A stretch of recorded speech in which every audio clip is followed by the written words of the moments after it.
Olá, estamos iniciando mais uma temporada do programa Portal Saúde, um programa que leva até você informações sobre as mais diversas áreas da saúde com profissionais especializados.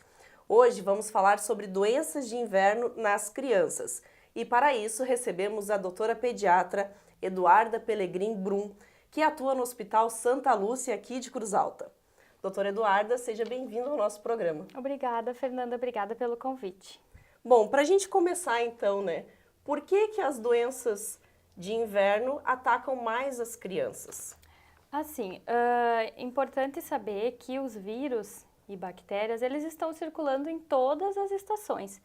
Porque no inverno, no outono, nas estações mais frias, elas vão acometer mais as crianças. Porque a gente tende, é normal, a ficar em lugar com janela fechada, porta fechada, um aglomerado de pessoas. Isso vai fazer com que o vírus circule mais nesses ambientes. E também porque o tempo fica mais seco, então baixa a umidade do ar e isso faz com que a proliferação dos vírus seja muito maior e a contaminação maior.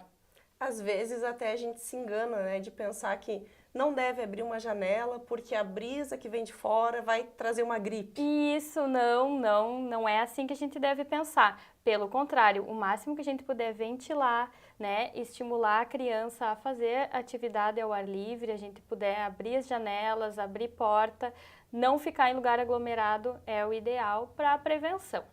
No sentido de prevenir mesmo, qual a importância do aleitamento materno? Assim, o aleitamento materno, então, é indicado até os 2 anos de idade, sendo ele exclusivo até os 6 meses.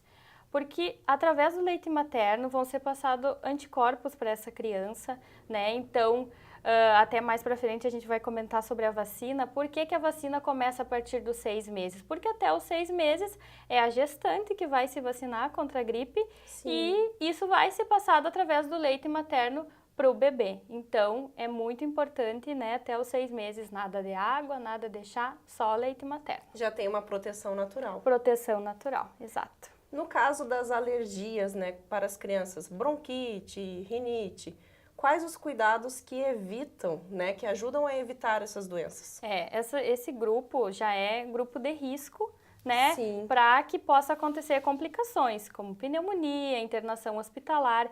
Então, essas crianças que têm essas doenças crônicas, a prevenção, então, feita no consultório com o seu pediatra, usar a bombinha ou o spray nasal, Isso fazer a prevenção, não só tratar quando tem a crise.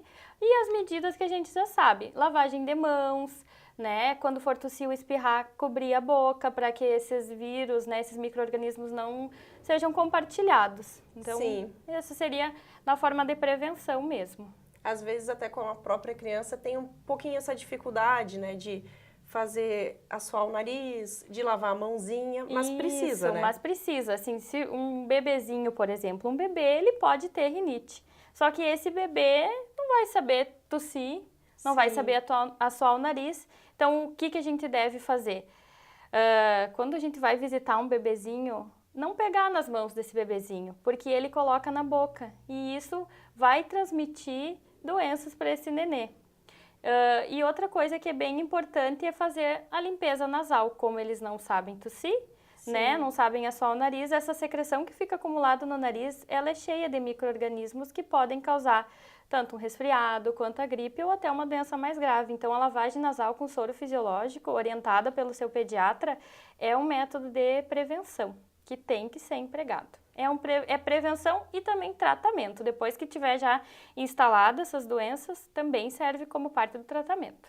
E para as crianças que têm as alergias, acaba se tornando um hábito, no dia a dia. Tu acostuma a criança. Um hábito. Inverno e verão é indicado a lavagem nasal. Não tem contraindicação, fazendo de maneira correta, é bem efetivo.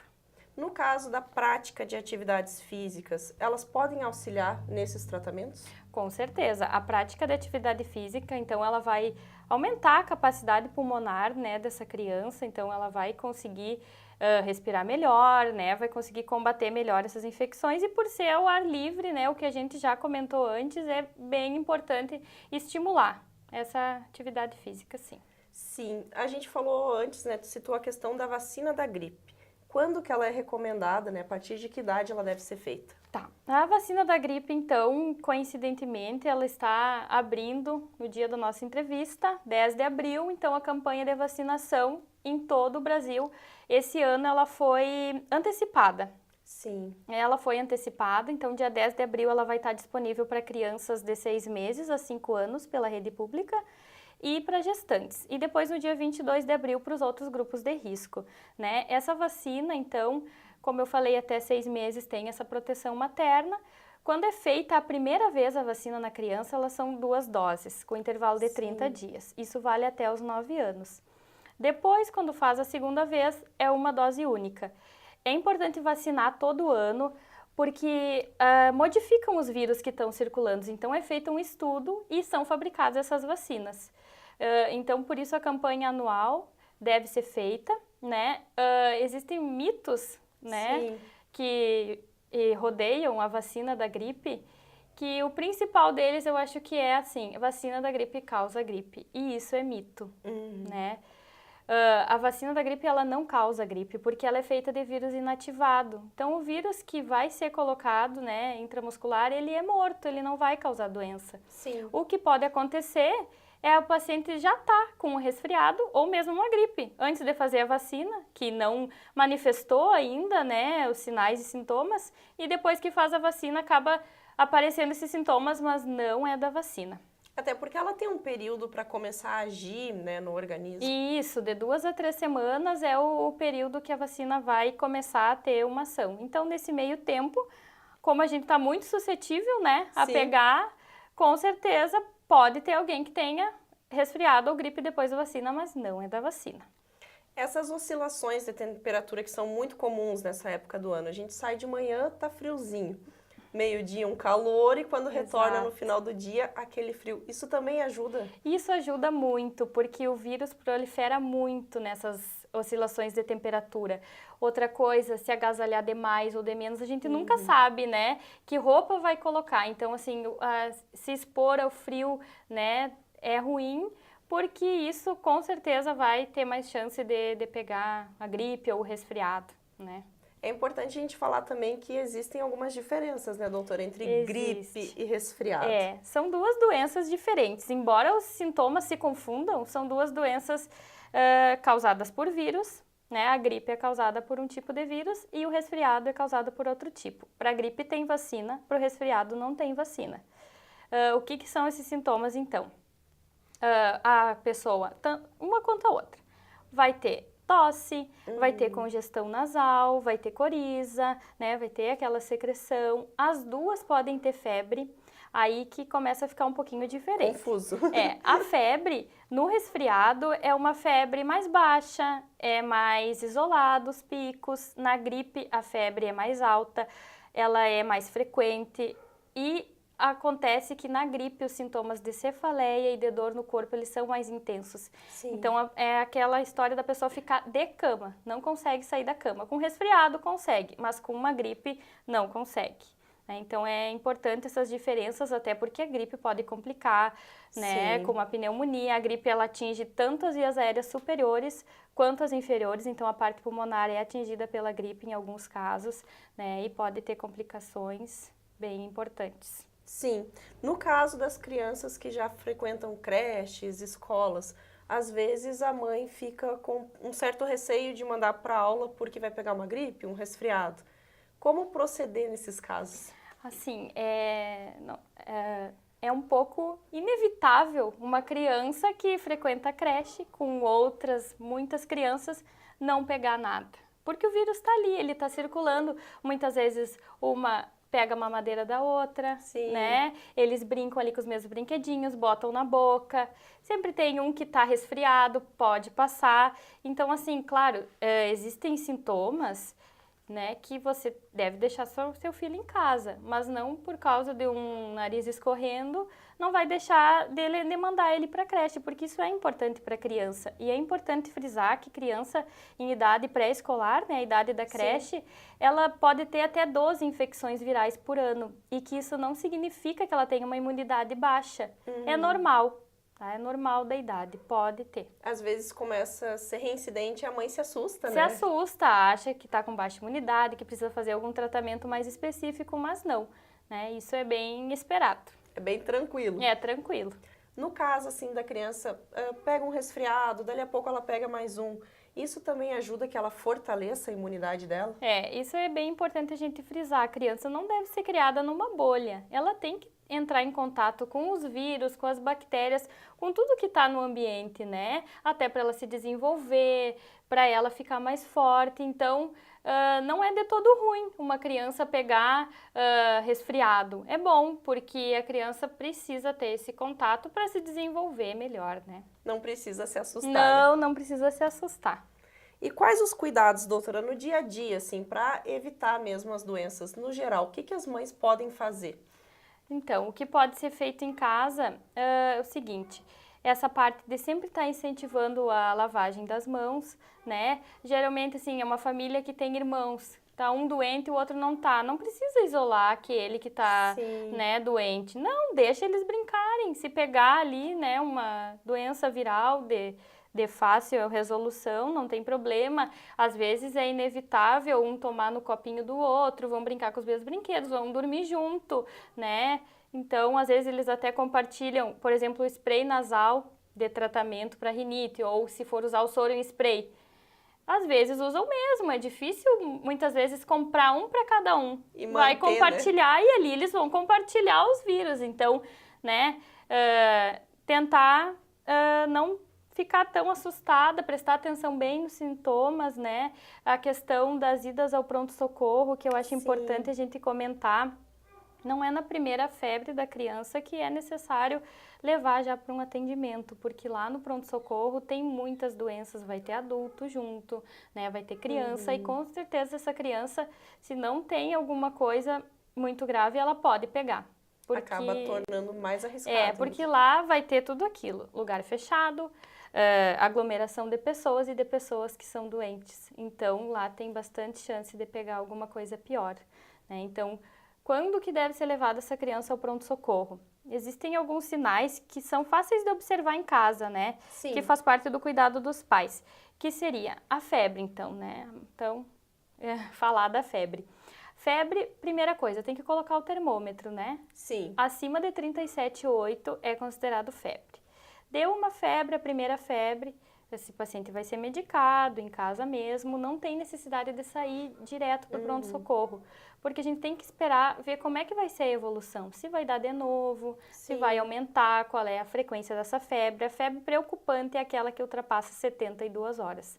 Essa sim precisa, né, de um atendimento mais de urgência, precisa ser bem avaliada. Sim. Outra coisa, a taquipneia. Tem esse nome estranho, mas é bem tranquilo de também observar em casa. Taquipneia nada mais é do que a respiração cansada da criança. Ela respira mais vezes por minuto do que é o padronizado. Um exemplo, uma criança de 0 a 2 meses, ela pode respirar 60 vezes, ela puxa o ar 60 vezes por minuto, é normal. Já um adulto é 20. Então tem essa diferença, cada faixa etária tem sua diferença. Não adianta comparar com o adulto. Não adianta comparar. Claro que em casa, às vezes os pais estão nervosos, não vão conseguir contar essa frequência, mas vão observar que essa criança está respirando com dificuldade. Sim. Né? Então esse é um sinal que precisa ser avaliado também com certa urgência. E também os sinais de desconforto respiratório. 4 basicamente, o que é? Batimento de asa nasal. A criança abre e fecha o nariz para conseguir entrar mais ar para dentro daquele pulmãozinho que já está mais acometido. Então, o batimento de asa. Outra coisa é retração de fúrcula external. É quando isso aqui entra, fica um buraquinho. Isso é um sinal de desconforto, de cansaço. E outra coisa, levantar a blusinha da criança e observar como é que está a respiração ali na parte abdominal. Se a barriguinha vai para frente, para trás e chega a marcar a costelinha, né? Fica toda marcadinha. Isso aí a gente chama de tiragem. Então, também é um sinal preocupante, né? Porque se deixa evoluir isso, a criança pode ir para uma insuficiência ventilatória, pode complicar um desfecho ruim, né? Então, esses 3 sinais são bem importantes de observar e, sim, procurar um atendimento. E são fáceis de perceber em casa, fáceis, né? Consegue fazer uma avaliação rápida e tranquila. Exatamente. E tem que ir para pronto-socorro.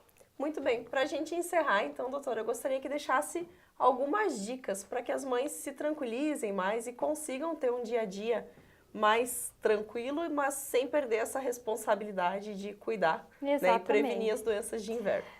Então, de dica, eu deixo assim, basicamente um resumo do que eu falei. Que a criança não deve deixar ela isolada em casa só porque vai pegar uma doença. Fazer a higiene das mãos, cobrir o rosto ao tossir, espirrar, fazer a lavagem nasal, cuidar esses sinais de alerta, não medicar sem prescrição médica, essa parte é bem importante. Deu uma tosse, já dá um xarope. Não, precisa ser avaliado. Talvez aquela doença que deu há um mês atrás, que foi levada ao consultório, que foi prescrito aquela medicação, não vai ser a mesma medicação. Sim, né? Então, pode até correr o risco de alguma alergia, de repente, com certeza. Então, tem que ser sempre avaliado, né, pelo seu pediatra de confiança. Então, toda criança tem que ter o seu pediatra, né? A criança que vai sempre no pronto-socorro, que não tem um pediatra, acaba se prejudicando. Porque Sim. cada vez que vai é um médico diferente, uma conduta diferente, né? E sempre trocar essa ideia com o pediatra e após a avaliação dele, se tem necessidade, aí vamos partir para um tratamento mais, né, determinado, específico para essas doenças. Uma das coisas que a gente sempre gosta de lembrar, né, doutora? Nada de internet para buscar informação na hora do aperto, né? Exato. É ligar para o médico. É ligar para o médico, né? Hoje em dia o WhatsApp tá aí, mandar mensagem, né? Mas a gente sabe que a prescrição não pode ser feita pelo WhatsApp, né? Foto de alguma manchinha de pele, alguma coisa que também entra nessas doenças de inverno, não é só a parte respiratória, Sim. né? É difícil avaliar. Então, né, fazer isso pessoalmente é a melhor forma de tranquilizar todo mundo, né? Se precisar tomar uma atitude mais decisiva aí, conversado com o seu pediatra. Com tranquilidade, né? Isso. Muito bem, muito obrigada, doutora Eduarda. Eu que agradeço. E gostaria de aproveitar esse espaço aqui para dizer que no Hospital Santa Lúcia agora vão estar disponibilizando plantões pediátricos, né? A gente não tem uma data ainda definida, mas vai ter um pediatra lá de plantão em alguns horários da noite para dar um reforço aí pro plantão clínico, porque agora começa a lotar mesmo o pronto-socorro com essas crianças que têm essas doenças do inverno, que é muito comum. É bem importante, né? Uma boa notícia, então, para a comunidade. Vai começar a ter esse serviço. Muito bem. Agradecemos, então, a doutora Eduarda Pellegrin, né, por ter se disponibilizado a conversar com a gente, tirar várias dúvidas. Também ao Hospital Santa Lúcia, que nos cedeu ela, né, para fazer essa entrevista. E a nossa comunidade que nos assiste e nos acompanha. Acompanhe sempre o nosso canal, Portal Saúde, na TV Cruzaltense Web. Curta, compartilhe e comente. Até a próxima edição.